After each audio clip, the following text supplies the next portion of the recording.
On December 1st, 2025, 1,000 workers of Algoma Steel's coke ovens were given layoff notices that come into effect March 2026.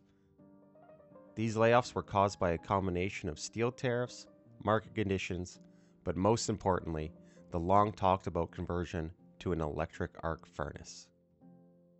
We talked to local 2251 Steelworkers Union President Mike DePratt about the layoffs and what could have been done to prevent this. When it was fully decided that they were going to go, there was an expectation that there would be anywhere from 800 to 1,000 jobs eliminated. So we were aware of that. And what we weren't aware of was the December 1st announcement. And that became problematic. So what happened is we were aware, as I stated, when the funding came and that we were definitely going ahead. So we negotiated what we call mitigation strategies, which involved retraining, creating a trades helper program that would expand the capability of our tradespeople, right, and would reduce the need for contracting out. And then there was retraining like DZ licenses to operate heavy equipment, etc. So the company's position was, well, every time we kept raising, starting to prepare, that it was premature. And then they took the position that as of July 31st, 2025, the mitigation strategies section of the letter expired. So we're now grieving that matter and taking it to arbitration because we don't believe that that should be the case. Yeah, I totally agree. Could you tell me just a little bit more about that actual grievance process and what you filed against them? What's that all about? Well, what we did is we filed the fact that the wording of the agreement, of the letter of agreement, and the fact that it states at the end of the letter of agreement that it is in effect until such time as iron making and coke making have completely closed down. Right. So our position is that that was a commitment that the company made. And if we compare it back to the mid-90s, where we had C-Stec and EI, etc. Well, the company was totally involved in that. And before people started actually being laid off, we were able to direct them into programs, right? And we had EI that was on board and working with everybody, and C-Stec. And some people made the decision to go back to school, university, etc. And EI provided payment for 2 years, and with the expectation that you maintain your grades and that you attended, which allowed people that would not be able to hold the job to hold the job for those 2 years. None of that has occurred this time. This time it's simply, hello, we're closing this, that, the other. And in point of fact, the mitigation strategies were supposed to act in the same manner that it did in the mid-90s. Same company, Algoma Steel, just different people. And this time it's nothing.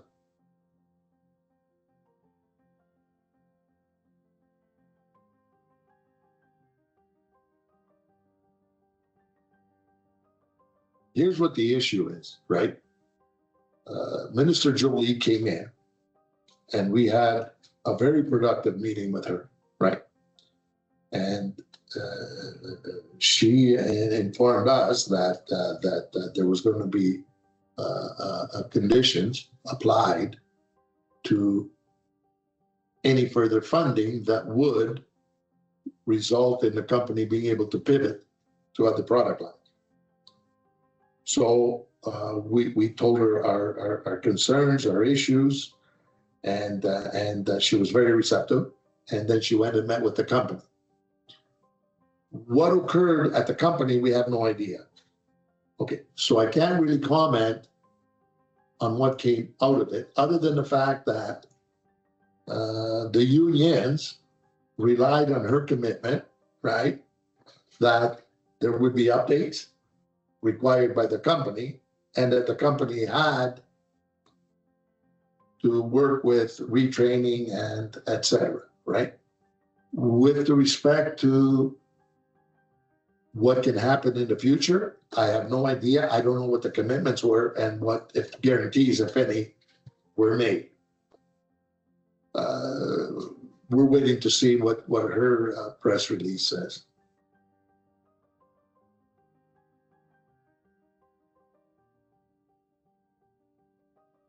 Well, our information is that the market condition, right, is what determined the fact that it could be accelerated.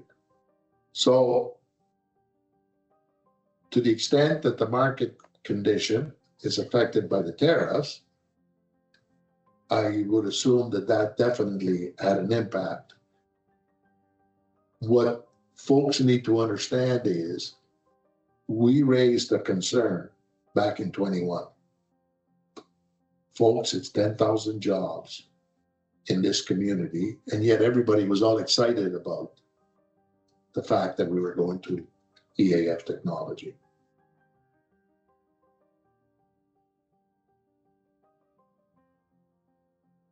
We're going to assist them to apply for EI. There's a number of companies that expressed interest in the trades and wanted to have us list them as job opportunities. Okay. There is a company in British Columbia that would be interested in having trades relocate to their company, right? I don't want to say what it is and everything because there's some complexities to it. Which would be long-term jobs, right? So the company is saying that they're not putting any trades on layoff, but who knows how things are going to go? We don't know. We as a union do not know a finite date that the EAFs will be finished, right? Everything's still under commissioning, construction, et cetera. So I don't know what security we can give anybody, including the trades.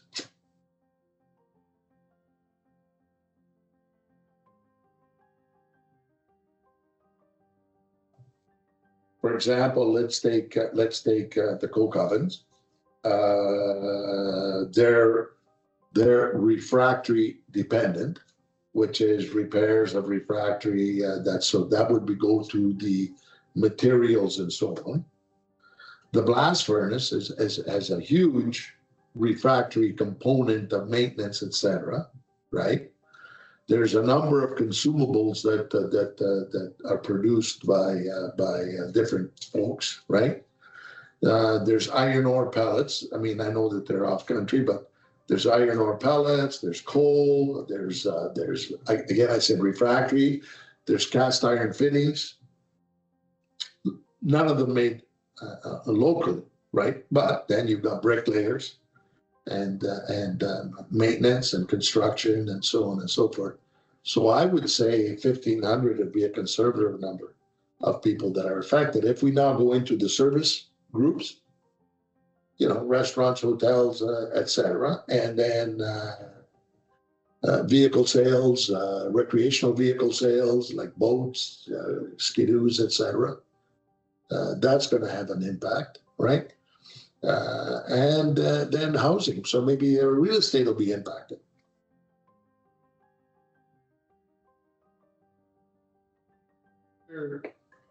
I don't know how many thousands the community is, but is it 77? I don't know, right? And you're talking 1,000, okay? The 77,000, if that's what it is, okay, that includes families, right? So if you've got the primary wage earner for 1,000, then you've got the dependence, right? And from there, it sheds down. So economically, I think it's going to be huge. I think it's going to be huge on the tax base. I think it's going to be huge in a number of areas.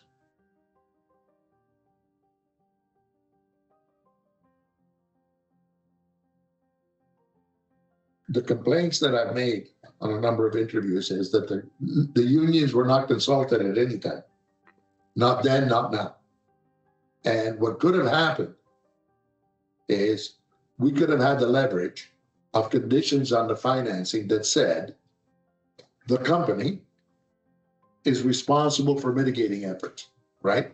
They should have been able to create the trades helper program and other alternatives, training alternatives within the company, and they should have assisted with EI and et cetera for other retraining opportunities. Okay, that should have been a condition. That's not a hardship. There wasn't any.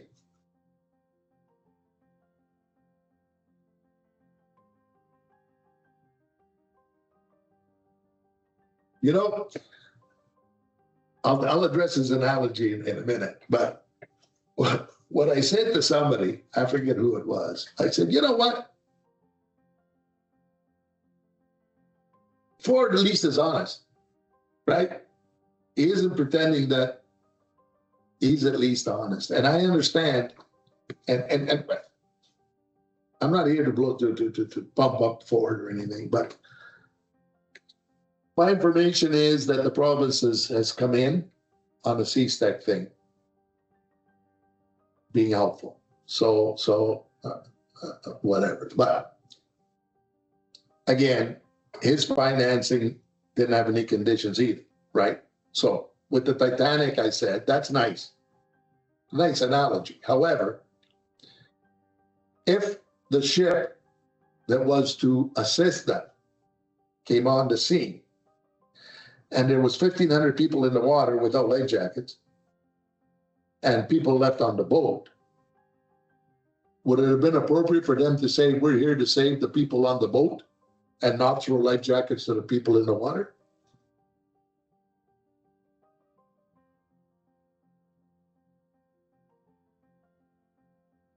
I worked at the tube mill when it was owned by Management Tube.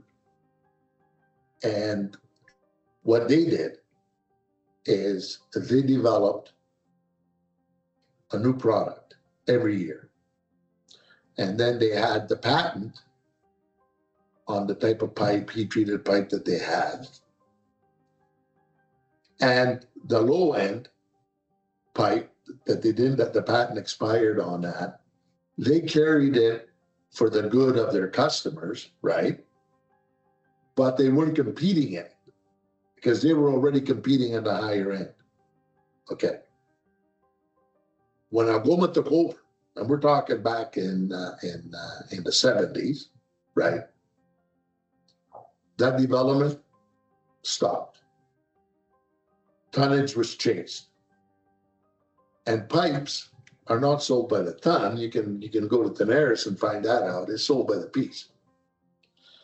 So the controller of the company back in the day stated that the reason Algoma was a viable company, and we're talking now in the 90s, we were talking about that, 94, 95.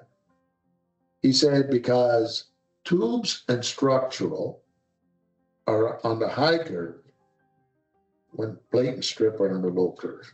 And then what they would do this and they would do that. Okay.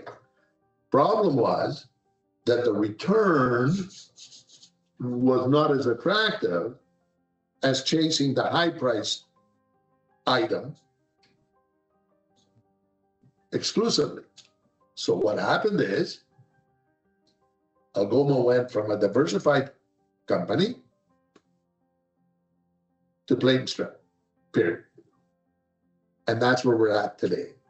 So now that we have the EAF,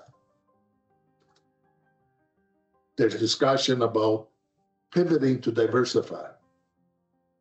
Well, why didn't we pivot and diversify and apply for funding before?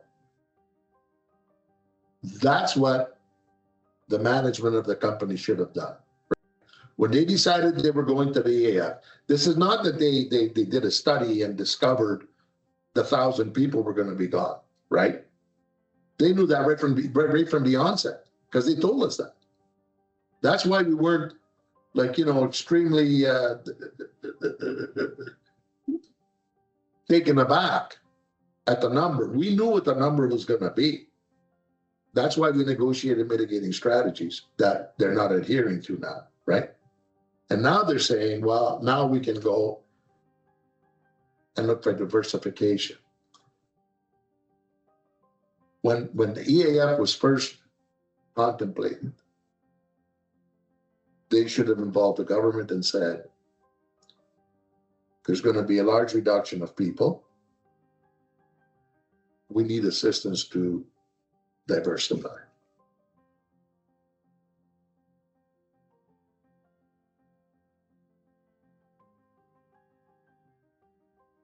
Well, stop and think about this, right? They've started their families. They maybe have houses, right? And they're in debt because they were planning their finances based on an income, right? And all of that is coming crashing down. Okay, and it's not like Hamilton or Brampton or whatever, which is you jump in your car, go down the Queensway or 401, 15, 20 minutes, and there's another opportunity, right? So they're distraught. How are they going to get by? And how many children are and don't forget, we gave, since 2007, this union gave back to the community about $1.5 million, breakfast program and a bunch of stuff, right? That is going to shrink too, because we're going to lose 50% of our income. So there's that impact to the community also, right? I mean, we donated to the hospital, all kinds of things that are absolutely necessary, not that are discretionary, right?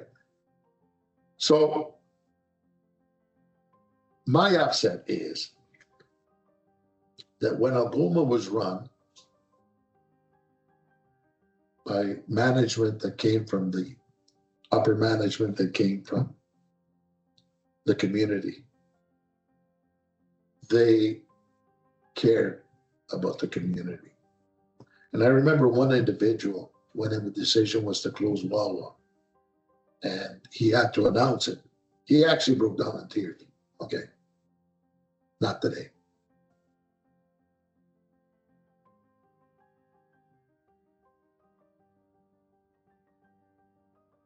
I can tell you what my concern is.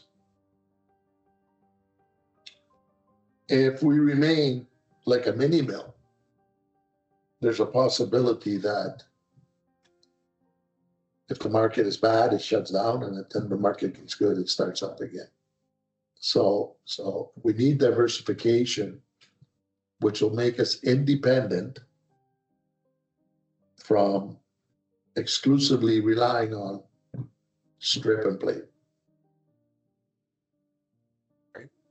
All right. I mean, we're the only plate mill in Canada, I think.